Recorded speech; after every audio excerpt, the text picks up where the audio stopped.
राधे राधे।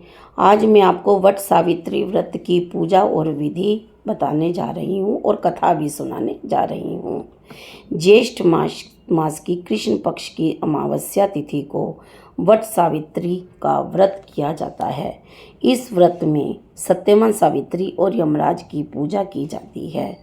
इस व्रत को रखने वाली महिलाओं का सुहाग अटल होता है और पति पर आया हुआ संकट भी टल जाता है। ऐसे मानते हैं लोग कि सती सावित्री ने इसी व्रत के प्रभाव से अपने मरे हुए पति को जिंदा किया था और सत्यवान को धर्मराज से भी जीत लिया था, अर्थात उसे लंबी आयु का वरदान मिल गया था। पूजा विधि के लिए सामग्री में रोली, चावल, चंदन, धूपबत्ती, कलावा, आटा, गुड़, भीगे हुए काले चने और भीगी हुई मोठ, फूल भी रखे जाते हैं और पैसे भी चढ़ाने के लिए रखे जाते हैं और कलावे से बड़ के पेड़ के 7 चक्कर भी लगाते हैं। कई लोग तो इसमें जोत भी जलाते हैं और पूजा करने के बाद बायना निकालते हैं। बायने में साड़ी, मिठाई, फ्रूट, पैसे, काले चने और मोठ रखकर सास और नंद को पैर छूकर देते हैं। कई लोगों के घर में जिनके घर लड़के की शादी या लड़का हुआ हो पहले साल में, तो उनका उजमन भी होता है। आज की वीडियो में मैं सत्यवान सावित्री की कथा सुनाने जा रही हूँ। आशा करती हूँ कि आप बड़ी ध्यान से सुनेंगे और अपने पति की उम्र लंबी करने के लिए कामना करेंगी। भद्र देश में अश्वपति नाम का राजा था, जिसके संतान नहीं थी। इसलिए तुम ऐसा उपाय करो जिससे मेरे संतान हो जाए।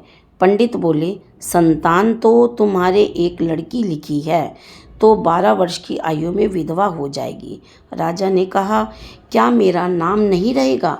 बाद में खूब यज्ञ हवन इत्यादि करवाए। जब पंडितों ने कहा, बाद में लड़की से पार्वती की और बड़ सायत मावस की पूजा कराना। यज्ञ होम कराने से उसकी स्त्री गर्भवती हो गई और एक कन्या हो गई। तब उसका नाम सावित्री रखा। जैसा पंडित ने बताया था वैसा ही जन्म पर भी पंडितों ने कहा। जब सावित्री बड़ी हुई तब इसका विवाह सत्यवान से कर दिया। सावित्री के सास ससुर अंधे थे, जिनकी वह बहुत सेवा किया करती थी। सत्यवान जंगल से लकड़ी काट कर लाता था। सावित्री को मालूम था कि जिस दिन वह 12 वर्ष की होगी उस दिन उसका पति मर जाएगा। जिस दिन वह 12 वर्ष की हुई उस दिन वह अपने पति से बोली, आज मैं भी आपके साथ जंगल जाऊंगी। सास ससुर की आज्ञा से दोनों जंगल चले गए। सावित्री तो लकड़ी इकट्ठी करने लगी और सत्यवान एक पेड़ के नीचे छाया में बैठ गया। उस पेड़ के नीचे सांप रहा करता था, जिसने उसे डस लिया। सावित्री ने जब देखा तो वह अपने पति को, जो मृत पड़ा था, गोद में सिर रखकर रोने लगी। तभी वहाँ से शंकर जी के साथ गुजर रहे थे। सावित्री ने उनके चरण पकड़ लिए कि मेरे पति को जीवित करो, नहीं तो मैं भी यहीं प्राण त्याग दूंगी। तब पार्वती ने बतलाया कि तुम आज बड़ मावस है, उसका व्रत करो, पूजा करो, तुम्हारा पति जिंदा हो जाएगा। फिर वह खूब प्रेम से बड़ की पूजा करने लगी। बड़ के पत्तों के गहने बनाकर पहने तो वह हीरो मोती के हार बन गए। इतने में धर्मराज का दूत आ गया। उसने उसके पति को ले जाने को कहा तो उसने उस सावित्री के बारे में बताया जा रहा है, उसके दूत के चरण पकड़ लिए। तब दूत बोला, तेरे स्त्री धर्म के आगे सब झुक गए, तू वरदान मांग ले।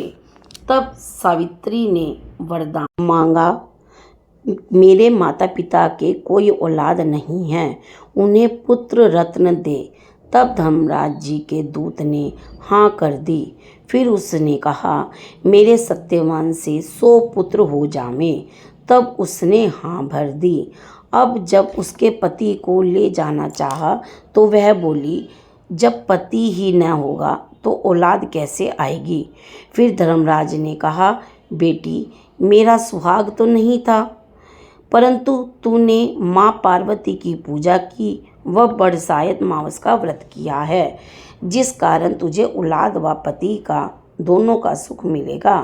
धर्मराज ने उसके पति सत्यवान को जीवित कर दिया और नगर में ढिंढोरा पिटवा दिया कि कहते सुनते जेठ की अमावस जब आएगी तो बड़ की पूजा करना व बड़ के पत्तों का गहना बनाकर पहनना, बायना निकालना। हे महाराज, जैसे बरसायत मावस को व्रत पूजन करने से सावित्री को सुहाग दिया, वैसा सबको दियो।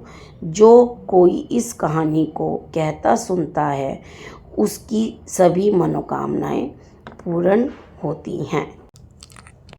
Thank you. आप मेरे चैनल को लाइक करें, शेयर करें और सब्सक्राइब करें और मुझे फॉलो करें। आगे मैं ऐसी और कहानियाँ लाती रहूँगी और कमेंट में लिखकर ज़रूर बताएं आपको मेरी कहानी कैसी लगी। Thank you.